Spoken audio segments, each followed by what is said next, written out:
C'est inquiétant parce que ce que nous explique Éric Morin, c'est que le pire n'est pas derrière nous, mais devant nous et à venir. Et c'est justement pour ça qu'il raccroche en partie.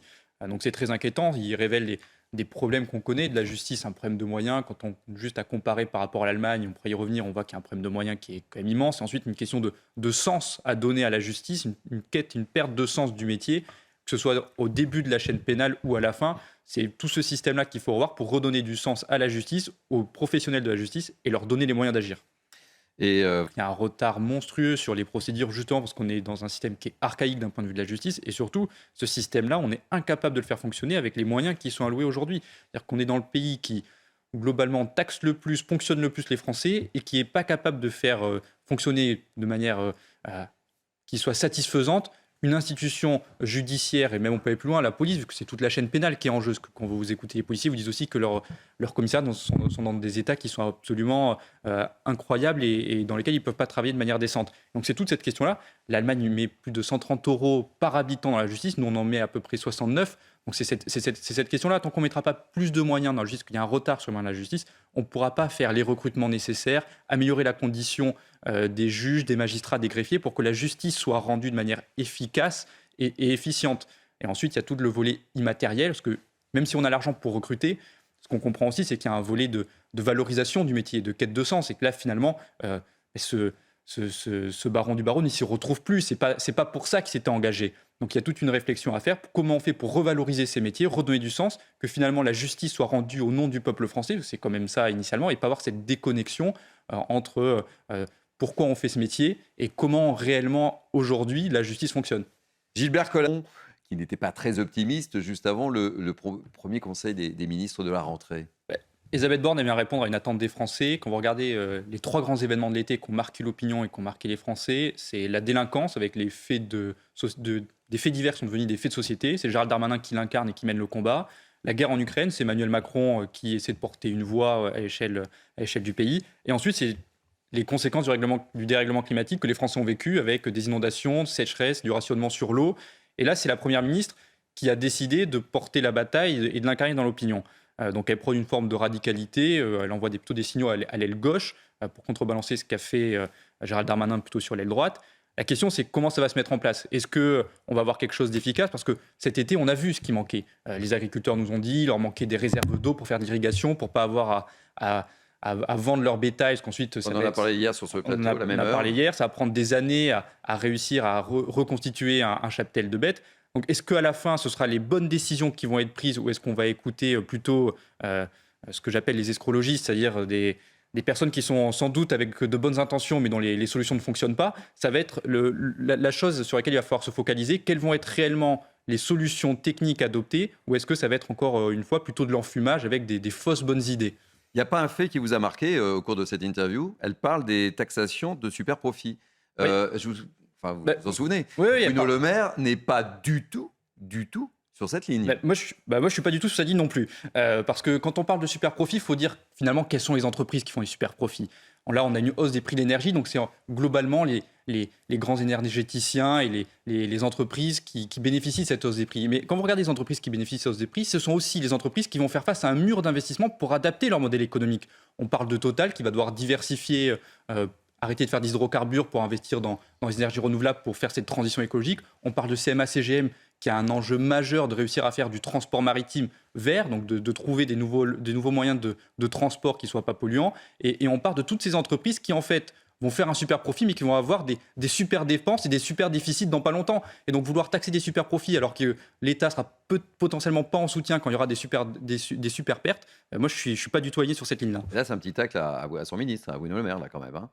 Il y a une rivalité évidente. Situation totalement ubuesque et totalement lunaire. Si on se faisait tirer dessus à chaque fois qu'on est en retard. C'est une situation qui est inacceptable et qui marque une forme de délitement de l'autorité de l'État et dans la société où il n'y a plus de respect pour des personnes qui sont là pour soigner. Un pompier, un médecin, il n'y a pas de question de policier ou qui ferait de la discrimination aux faciès ou je ne sais quoi. Là, c'est uniquement des gens qui sont là pour sauver des vies, pour aider et qui sont pris pour cible. C'est ça le plus inquiétant.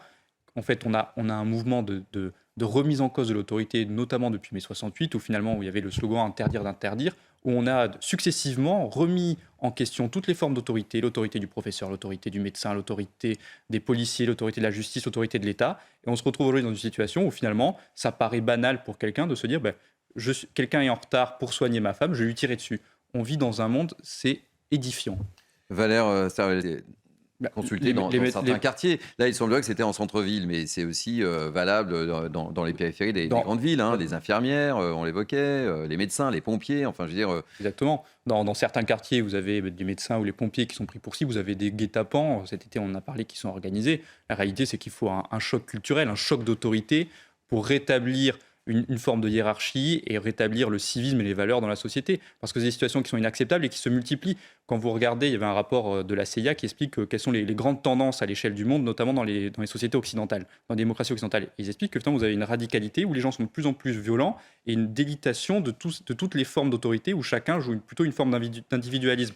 Et donc il va falloir reprendre par le début, par le bon bout, par l'éducation, en remettant l'autorité au centre de la question, pour essayer d'avoir dans 20 ans une société qui soit différente de celle que nous vivons aujourd'hui et avoir quelque chose qui soit un peu plus raisonné et raisonnable, parce que là, on marche véritablement sur la tête. Si je peux me permettre 30 secondes, je pense qu'il faut effectivement travailler pour que les gens de consommateurs redeviennent citoyens.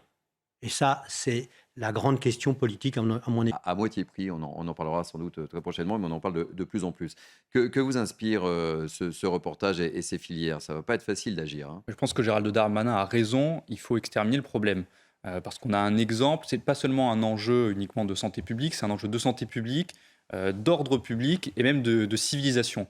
On a des exemples, notamment en Chine, au moment de la guerre de l'opium, vous avez des civilisations qui s'effondrent littéralement avec la propagation des produits stupéfiants et la diversification de la consommation. De toute façon, quand vous voyez ces images, il y a aussi un enjeu de rayonnement pour la France. Vous avez des touristes, il va y avoir les JO de Paris en 2024. Est-ce qu'on veut renvoyer cette image au monde entier, c'est-à-dire d'une ville de Paris qui est gangrénée par le crack avec des images qui sont absolument insupportables et qui en plus font vivre aux riverains vraiment des situations qui sont inacceptables? Non, il faut prendre le problème à la source, il faut agir sur tous les leviers. Je pense que c'est une bonne chose que Gérald Darmanin aille en Afrique pour démanteler les filières et empêcher qu'il y ait du crack qui rentre en France. Et ensuite, il faudra aussi régler le problème en France. Et pourquoi il est difficile de le régler, ce problème? Parce que vous avez deux sujets. Vous avez un sujet qui est plutôt de santé publique, comment on fait pour sevrer les personnes, avoir un accompagnement médical, et vous avez un sujet d'ordre public, de gestion de la délinquance et de tous les désagréments qui sont autour de cette consommation du crack. Et c'est très compliqué de faire les deux en même temps. C'est pour ça que le système est un peu paralysé. Moi, je pense qu'il faut on a une priorité, si on veut le régler rapidement, c'est mettre d'abord l'accent sur l'ordre public et ensuite sur la question de la santé publique. Parce que on n'arrivera pas sinon à régler le souci. Il va y avoir de nouveaux flux, de la nouvelle drogue qui va rentrer, des gens qui vont être remplacés. Et il faut une action forte, déterminée, parce que le temps est compté et on n'a pas envie que la France se refasse humilier en 2024 avec les images qui feront le tour du monde. Alexis Ouaki, sur Paris encore. Non, mais ça serait une erreur de croire que ça serait réservé au 19e arrondissement. Vous avez raison de stigmatiser sur Paris, mais je vais aller dans le sens inverse. C'est que vous ne pouvez pas avoir une politique de répression globale avec une ambition qui soit portée au niveau du ministère intérieur et avoir au niveau local une mairie, une municipalité qui ouvre des salles de shoot et qui est dans une politique qui est diamétralement opposée en termes de stratégie. C'est-à-dire qu'il faut qu'il y ait une coordination entre les services de l'État et les services locaux sur une stratégie commune pour régler le problème. Là, pour l'instant, vous avez deux entités différentes qui appliquent des politiques différentes et qui sont contre-productives les unes sur les autres. Donc non, il y a un vrai sujet sur Paris. Il faut qu'Anne Hidalgo arrête avec des partis pris idéologiques qui n'ont pas de sens et vraiment avoir une politique qui soit cohérente entre les grands donneurs d'ordre et la stratégie nationale et qu'elle soit appliquée de manière cohérente à l'échelle locale. Vous ne pourrez pas éradiquer le problème en multipliant les salles de shoot et en ayant des expériences sur la consommation de crack. Ce n'est pas possible. Valère Sarvelski, il va falloir qu'ils aient une écoute très attentive. Très attentive. Et puis même sur le sujet global, vous avez aussi eu un changement de régime en Bolivie où les représentants politiques ont expliqué qu'ils allaient continuer à exporter du cannabis parce que ça fait partie de leur économie. Donc il y a aussi un enjeu diplomatique très fort pour contraindre les pays d'exportation à limiter chez eux directement le trafic et éviter qu'on ait des substances qui partent. Parce qu'on doit à la fois gérer d'un point de vue territorial les problèmes chez nous, mais aussi les anticiper pour empêcher qu'il y ait toutes ces filières qui s'organisent. Et si on coupe le crack, le cannabis directement dans les pays qui exportent, on aura beaucoup moins de problèmes à gérer en France une fois que les substances sont arrivées. Donc, il faut agir sur les deux leviers. Et l'enjeu diplomatique va être très fort. La France a les moyens de jouer le rapport de force avec ces différents pays. Vous pensez que la France a les moyens ? La France est moyen. La France est la 5e puissance mondiale. Les enjeux sont complexes en termes de géopolitique et de relations internationales. Il ne faut pas prendre les enjeux segmentés. Si on veut couper la question de la drogue, on a un enjeu sur le développement, vu que ces pays ont besoin de l'aide au développement français. Ils ont besoin de visas, ils ont besoin, nous de l'autre côté, on a besoin d'OQTF. Et on peut lier tous ces sujets pour avoir des négociations globales et faire en sorte d'être gagnants sur les sujets qui nous importent le plus et que les pays en retour, eux, aient des gages, soient gagnants aussi de leur point de vue sur les aspects qui, eux, les intéressent. Et c'est des relations complexes, mais qui sont nécessaires, qu'il va falloir bâtir avec les différents pays pour régler tous les problèmes à laquelle la France est confrontée, notamment sur la question du crack. Justement, sur cette... Vous avez remarqué la différence de posture entre Gérald Darmanin et Emmanuel Macron sur les relations internationales ? Oui. Ça change tout. Oui.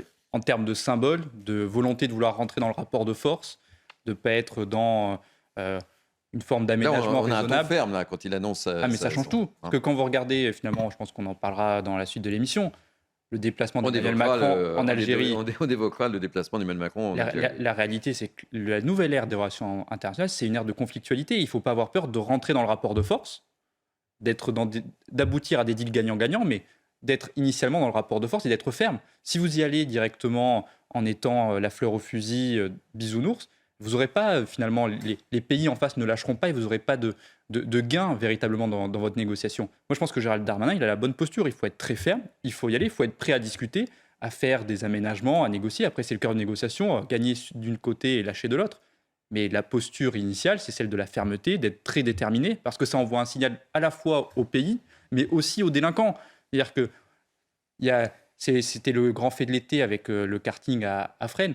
C'est d'un point de vue symbolique et le message. Est-ce qu'on veut un message de fermeté pour jouer sur l'effet psychologique de la dissuasion, ou est-ce qu'on est plus bienveillant et on perd cet effet dissuasif ? Moi, je pense qu'il faut garder cet effet dissuasif et qu'il faut être ferme dans la posture, à minima initialement, pour permettre d'engager des rapports de force et être gagnant ensuite sur les négociations qui vont s'enchaîner. Parce que quand Gérald Darmanin va aller en Afrique, il va gagner d'un côté, mais il va perdre de l'autre. C'est normal, c'est comme ça que les relations internationales se passent. On gagne d'un côté pour lâcher du lest de l'autre. Mais initialement, il faut aller avec toute la détermination, toute la force et la puissance pour montrer qu'il y a une volonté politique qui sera suivie d'actes et de résultats. Et c'est souvent, les Français déplorent le manque de volonté politique, le manque de résultats et le manque de mesures concrètes. Et c'est sur ces trois leviers où il faut avoir la continuité pour que véritablement on ait des réponses concrètes et renouer le lien entre le politique et le citoyen.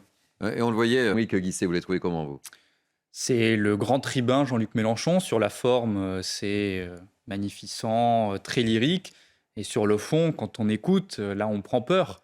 On prend peur parce qu'on nous parle toujours de répartition des richesses, de taxer plus, alors que les Français, on en marre des taxes, mais on ne vous parle jamais de comment on va la créer, la richesse. Donc c'est de l'argent fictif, on ne sait pas d'où il le sort. On voit la petite touche maintenant animaliste, il faut prendre soin de tous les êtres qui ressentent une sensibilité.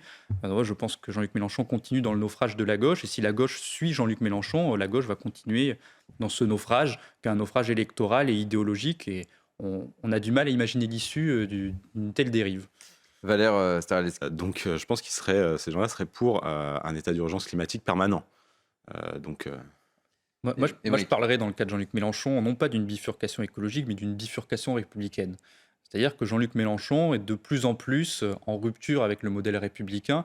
Vous ne l'avez pas montré, mais il a aussi parlé, c'est un autre propos qui m'a choqué, c'est « révoltez-vous ». Il appelle à la révolte, à une forme de désobéissance civile qui en fait conduit à être en rupture avec le modèle républicain, parce que si le droit de manifester est garanti par la Constitution, ensuite il y a aussi une obligation de respecter les lois, une fois qu'il y a eu le débat, une fois que c'est voté, et de ne pas être dans la désobéissance civile, de ne plus respecter aucun ordre hiérarchique et aucun représentant de l'État. Moi je trouve que c'est très, très, très dangereux. Je pense qu'électoralement c'est une folie, parce qu'en fait ce qu'on peut observer, c'est notamment législative, quand il y avait des duels NUPES-RN, la NUPES a perdu plus de duels qu'elle n'en a gagné face au RN. Et donc on a un renversement du front républicain parce que le propos et les propositions et même l'attitude de Jean-Luc Mélenchon est de plus en plus extrême et bifurque avec le modèle républicain.